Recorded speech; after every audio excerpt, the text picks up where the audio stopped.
जातीय गणना पर तो फिलहाल बिहार में स्टे लग गया है। कोर्ट में जिस तरीके से बिहार सरकार कमज़ोर पड़ी, एक बड़ा सवाल जरूर खड़ा हुआ कि क्या नीतीश कुमार अधूरी तैयारी के साथ जातीय गणना कराना चाहते थे? क्या पिछड़ों के हक की बात करने वाले नीतीश तेजस्वी इस तरीके से, इतनी हल्की तरीके से बातों को रखते हैं? प्रथम चरण के गणना को रोकते हुए कोर्ट ने इसके आंकड़ों को भी सुरक्षित कर लिया। हालांकि 3 जुलाई को फिर से एक बार सरकार को अपना पक्ष रखना है, लेकिन जिस तरीके से सरकार सकपकाई हुई है इस पूरे मामले पर, लगता नहीं है कि बहुत बड़ी चुनौती प्रस्तुत कर पाएगी। हालांकि कोर्ट ने खुद ही रास्ता भी सुझाया है कि किस तरीके से जातीय जनगणना को बिहार में कराया जा सकता है, और इससे ना तो केंद्र सरकार की जो अधिकार हैं उनकी अवमानना होगी, ना लोगों की निजता का उल्लंघन होगा, और ना ही बिहार सरकार द्वारा जो खर्च की गई राशि है उस पर कोई प्रश्न चिन्ह खड़ा होगा। तो कहीं ना कहीं जो मामला कोर्ट ने रोका है उसे कोर्ट ने ही आगे बढ़ाने का रास्ता भी बिहार सरकार को दिखा दिया है। अब इसके बाद भी अगर लड़खड़ाती है बिहार सरकार तो आपको पता है कि किस पर आरोप लगाना है। इस मामले में भले ही रोक लग गई हो, लेकिन इस मामले पर सियासत में रोक नहीं लगी है।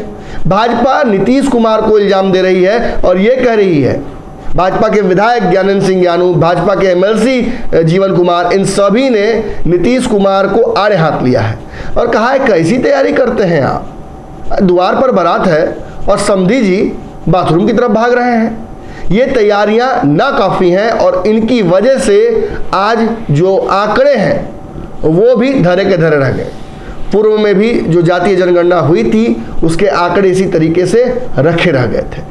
खैर, इस बार देखना होगा कि किस तरीके से सरकार अपना पक्ष रखती है, लेकिन इस मुद्दे पर सियासत की जो एक बानगी शुरू हुई है वो जान लीजिए किस तरफ जा रही है। दरअसल इस मुद्दे पर भाजपा ने नीतीश कुमार को तो खदेड़ा ही।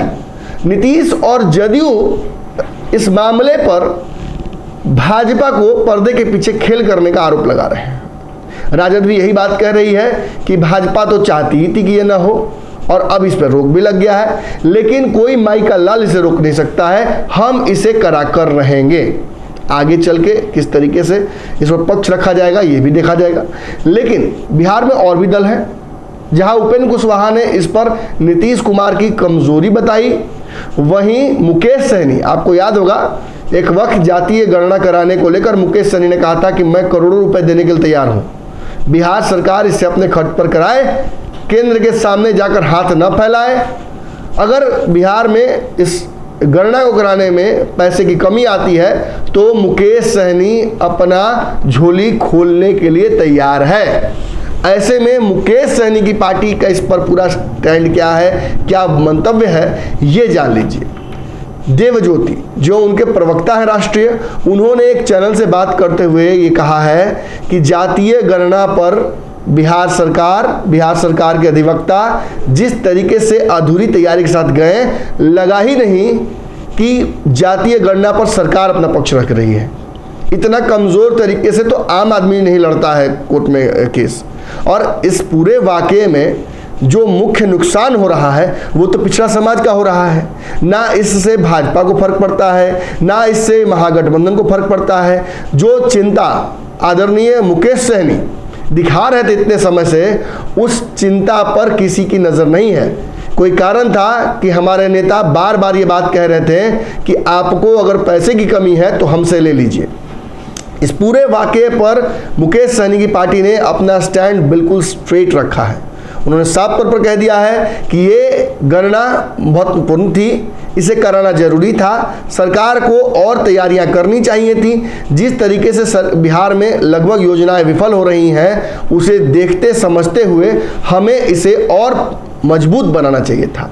खैर, बिहार सरकार इस पर अपना पक्ष रखेगी, लेकिन इस दौरान जब मुकेश सहनी के बारे में ये बात पूछ दी गई कि कभी नीतीश कुमार का विरोध करते हैं तो कभी केंद्र सरकार को आड़े हाथ लेते हैं, क्या मुकेश सहनी अकेले चुनाव लड़ना चाहते हैं या दोनों गठबंधनों में से किसी में जाने की उनकी मंशा है? आपको पहले भी हमने बताया था कि मुकेश सहनी के दोनों हाथ में लड्डू है, दोनों तरफ से उनको लगातार ऑफर मिल रहे हैं और ऐसे में मुकेश सहनी को खुद फैसला करना है कि वो किस तरफ जाएंगे। तो इस रहस्य पर से भी पर्दा देवज्योति जी ने उठा दिया है उन्होंने साफ तौर पर कहा है कि हमने अपने समाज के आरक्षण की मांग की थी। महाभारत लिखने वाले वेद व्यास हमारे समाज के, राम की नाव पार लगाने वाले हमारे समाज के, जब हर जगह निषाद राजगुहा ने किस तरीके से प्रभु राम की सेवा की थी, उनके लिए खड़े रहे थे, तो ये हमारा तो कहीं ना कहीं वैदिक रहा है प्रेजेंस। इस पूरी राम की प्रक्रिया में, राम के नाम में हम भी जुड़े हुए हैं, तो हमारे समाज की अवमानना और अनदेखी कैसे हो सकती है? हमें जो हिस्सा चाहिए, हिस्सेदारी चाहिए, उसे सुनिश्चित करने वाले के साथ हम हमेशा खड़े रहेंगे। इस पर उन्होंने दलील भी दी और ये कहा कि हमने केंद्र सरकार के समक्ष और बिहार सरकार के समक्ष अपनी बात रखी। दिल्ली और बंगाल में हमारे समाज को उनका हक मिला भी, लेकिन बिहार, उत्तर प्रदेश और बाकी राज्यों में ये हकमारी हो रही है। ऐसे में उत्तर प्रदेश के योगी आदित्यनाथ जो सीएम हैं, उन्होंने भी अनुशंसा कर दी है। बिहार सरकार में भी नीतीश कुमार ने अनुशंसा की है और हमारे नेता की मुलाकात जब नरेंद्र मोदी जी से हुई थी तो उन्होंने भी आश्वासन दिया था कि चीज़ें दुरुस्त होंगी। तो हमें किसी से परहेज नहीं है। यदि कोई हमारे समाज की बात मान लेता है, कोई मुकेश सहनी की एकमात्र मांग, एकमात्र शर्त, अपने समाज को आरक्षण दिलाने की शर्त मान लेता है, तो हम किसी के साथ जाने के लिए तैयार हैं। हम अपनी राजनीतिक जो महत्वाकांक्षा है उन्हें भी त्याग कर किसी के साथ खड़े हो जाएंगे यदि वो हमारे समाज को आरक्षण मात्र दे दे। तो कहीं ना कहीं इस जातीय गणना के माध्यम से ही एक बहुत बड़ा बयान दे दिया है देवज्योति जी ने, और इससे ये बात स्पष्ट हो जाता है कि वो किस तरफ जाने वाले हैं। योगी आदित्यनाथ को लेकर जो उन्होंने बातें कही और भाजपा के नेताओं से मुलाकात को लेकर जो बातें सामने आई, इससे स्पष्ट हो रहा है कि मुकेश सहनी अब एनडीए की तरफ बढ़ चुके हैं। एक खबर हमें और भी प्राप्त हुई है कि जल्दी ही दिल्ली में एक बड़ी बैठक का हिस्सा मुकेश सहनी हो सकते हैं। अगर ये वीडियो पसंद आई और वह बिहार के राजनीति और बिहारियत से सरोकार रखेनी तो सब्सक्राइब बटन दबा के चैनल के सब्सक्राइब कर ली। ओजे एगो घंटी बा, ओकरा बटन दबा देला से कुल सटीक और मारक खबर रुआ मुफ्त में मिल जाई। अगर रुआ पत्रकारिता के हमनी के नया प्रयोग में सहयोग कर चाहतानी तो ज्वाइन बटन दबा दी। पेटीएम नंबर नोट कर ली 9386816700। धन्यवाद।